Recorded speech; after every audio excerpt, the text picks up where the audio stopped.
Salam sepak bola, salam sehat, salam sejahtera, dan juga salam hormat saya kepada teman-teman netizen atau warganet yang merupakan pecinta, penggemar, dan juga penggila olahraga sepak bola, khususnya sepak bola Indonesia. Karena di konten terbaru dari channel YouTube Bola Bung Binder hari ini, teman-teman, saya ingin kembali membahas tentang tim nasional Indonesia. Seperti yang kita ketahui, Coach Sintayong telah memanggil 27 pemain untuk persiapan laga uji coba internasional dari tim nasional Indonesia senior. Dari 27 pemain yang dipanggil, ada beberapa pemain muda yang dipanggil oleh Coach Sintayong. Padahal usia para pemain tersebut masih 17 tahun, ada yang 20 tahun, ada juga yang 21 tahun. Dan juga ada beberapa pemain yang sebelumnya merupakan bagian dari skuad tim nasional Indonesia di Piala AFF tidak dipanggil oleh Coach Sintayong. Kok bisa ada beberapa perubahan di materi pemain dari timnas Indonesia senior, teman-teman? Ingat loh, ini senior ya, bukan U23. Tapi Coach Sintayong juga ada memanggil begitu banyak pemain muda. Nah, artinya juga FIFA Matchday ini akan dimanfaatkan oleh Coach Sintayong dalam rangka persiapan timnas Indonesia U23 yang nantinya akan bertanding di Piala AFF U23 pada bulan Februari. Nah, kenapa ada perubahan sih di materi pemain? Ya karena sekarang kita tahu bahwa Liga 1 sudah berjalan cukup lama. Coach Sintayong seperti yang kita pahami beberapa kali juga memonitor jalannya pertandingan-pertandingan di Liga 1. Artinya dia juga sudah bisa melihat beberapa pemain yang memberikan progres ya dalam permainan mereka untuk masing-masing tim. Dan kenapa sih begitu banyak pemain muda lagi yang dipilih? Ya karena Coach Sintayong ingin membangun fondasi dari tim nasional Indonesia senior. Memang yang diandalkan begitu banyak pemain muda. Kenapa? Ya karena memang Indonesia punya begitu banyak pemain muda yang berbakat. Tinggal bagaimana pemain-pemain muda ini bisa disatukan sebagai satu unit, satu kekuatan.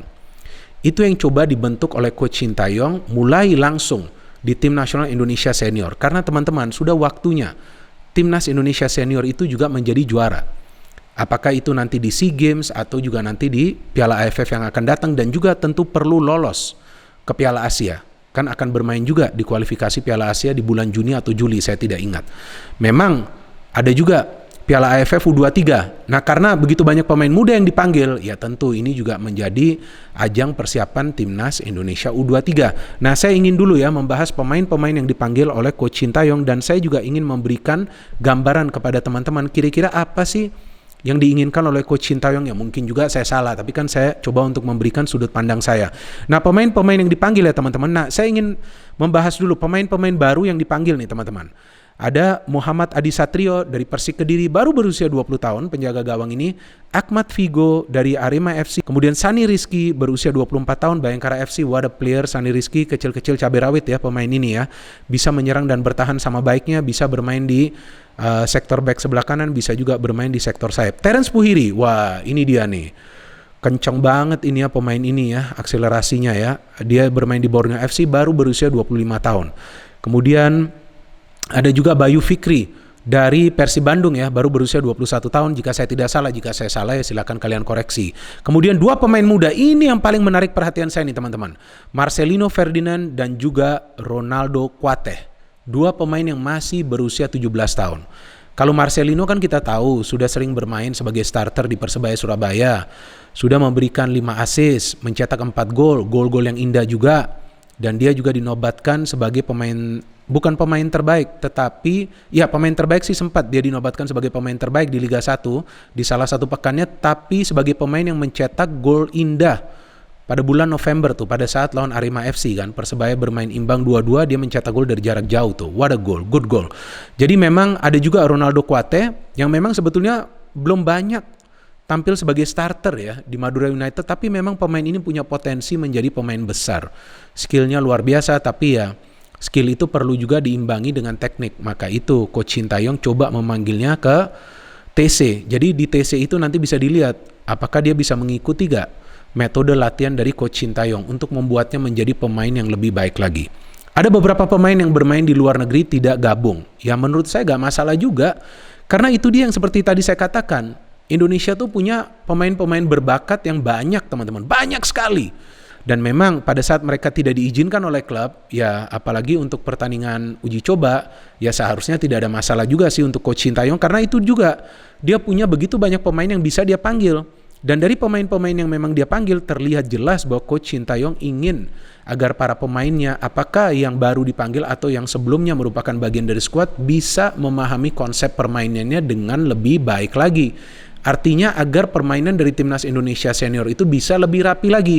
Bagaimana sih caranya permainan itu lebih rapi ketika kerjasama di antara pemain itu sudah bagus? Jujur teman-teman, ketika saya melihat pertandingan-pertandingan dari Timnas Indonesia di Piala AFF, terlihat para pemain itu bermain dengan suatu sistem yang sebetulnya tidak mudah untuk mereka jalani. Karena mereka perlu membangun serangan itu per lini. Jadi mulai dari belakang ke tengah baru ke depan. Gak harus bola itu langsung diberikan ke lini depan. Untuk apa? Tidak akan bermanfaat. Jadi maka itu para pemain membutuhkan waktu untuk belajar ini semua. Apalagi sebagian besar dari pemain ini memang baru menjadi bagian dari Timnas Indonesia Senior. Pemain-pemain lain yang dipanggil ya teman-teman ya, Persebaya paling banyak loh ini memberikan pemain ke Timnas Indonesia. Maka itu Coach Aji juga sempat kecewa lagi ya, bahwa dia mengatakan begitu banyak pemain dari Persebaya yang akan membela Timnas yang tentunya juga akan mengganggu permainan klubnya di Liga 1. So, pemain-pemain Persebaya, Hernando Ari, kemudian Rizky Ridho, Rahmat Irianto, Ricky Kambuaya, Marcelino Ferdinand. Ya, ini dia pemain-pemain dari Persebaya, mungkin saya ada lupa salah satunya ya. Tapi sepertinya ini semua nih, ada 1, 2, kemudian 3, 4, 5 pemain teman-teman. Dari Arema FC juga ada. Kita lihat Dedik Setiawan, Muhammad Rafli, ya saya suka juga nih Rafli dipanggil, pemain yang kuat ini ya, fisiknya juga kuat pemain ini. Yudo tidak dipanggil ya nggak masalah, mungkin nanti dia akan dipanggil lagi. Kemudian ada Rizky Dwi juga, pemain yang kuat ini, dia juga bisa ambil free kick. Saya pikir ini sangat penting, pemain-pemain yang bisa mengambil free kick juga dipanggil oleh Coach Shin Tae-yong. Dedik sepertinya ini pemain kesayangannya ya, karena dipanggil lagi. Ya walaupun kita tahu juga performance-nya ya tidak begitu baik di Piala AFF, tapi ya Coach Shin Tae-yong juga coba untuk memberikan Dedik kesempatan lagi ya. Dan kemudian kita lihat dari Borneo, itu dia ada Terence Buhiri. Saya suka pemain ini, dia tidak egois, dia juga banyak memberikan umpan-umpan yang akurat. Dari Tira Persikabo ada Hanis Sagara, saya harapkan Hanis diberikan menit bermain juga di game ini. Dan juga kita lihat dari Bali ada Nadio lagi, dari PSIS seperti biasa ada Alfrianda Dewangga yang dipanggil, dan juga tentunya Pratama Arahan. Dan kita lihat juga dari mana lagi nih, dari Bayangkara FC Evan Dimas tetap ya langganan Timnas nih. Sama juga dengan Sani Rizky yang tadi saya jelaskan, pemain yang memang pintar ini, bisa bermain di belakang, bisa bermain di tengah. Ramai Rumakek jangan lupa, pemain yang penting yang kembali dipanggil ke Timnas. Ada juga Irfan Jaya. Begitu banyak pemain-pemain kita yang menurut saya secara individu ini bagus. Ya sekarang tinggal di pertandingan uji coba ini, walaupun lawannya adalah Timor Leste, bukanlah tim yang tangguh. Tapi laga uji coba ini sangat penting teman-teman untuk pelatih. Karena pelatih akan coba untuk memaksimalkan para pemain agar mereka bisa membentuk kerjasama. Karena kan jarang mereka bermain untuk Timnas, apalagi berkumpul untuk berlatih. Jadi ini adalah 2 pertandingan yang penting untuk Coach Shin Tae-yong. Terlepas dari lawan yang memang menurut saya tidak tangguh, Timor Leste, rankingnya juga jauh di bawah Timnas Indonesia. Tapi ini perlu dimanfaatkan oleh Coach Shin Tae-yong untuk bisa dia menerapkan game plan yang dia inginkan dalam 2 pertandingan tersebut. Saya yakin dalam 2 pertandingan ini game plan-nya akan berbeda dari Coach Shin Tae-yong.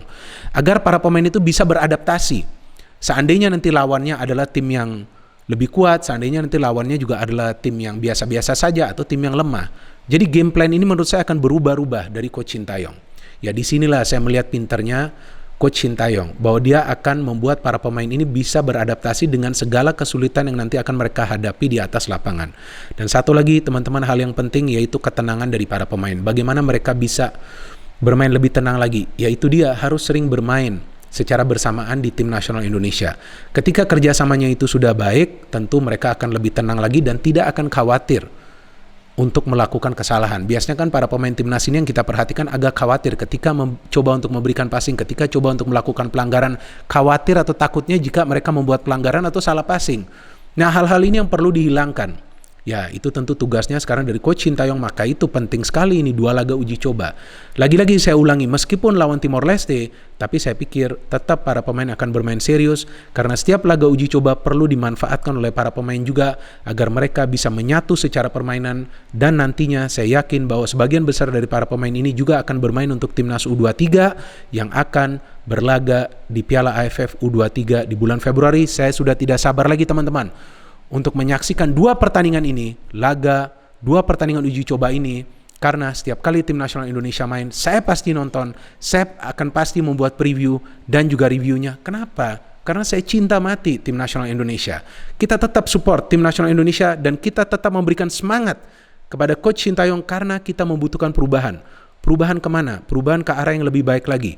Perubahan dengan progres yang perlahan-lahan sudah mulai dia lakukan. Dan tentunya nantinya kita berharap bahwa timnas Indonesia di tahun ini juga bisa menjadi juara dari salah satu ajang yang akan mereka berpartisipasi.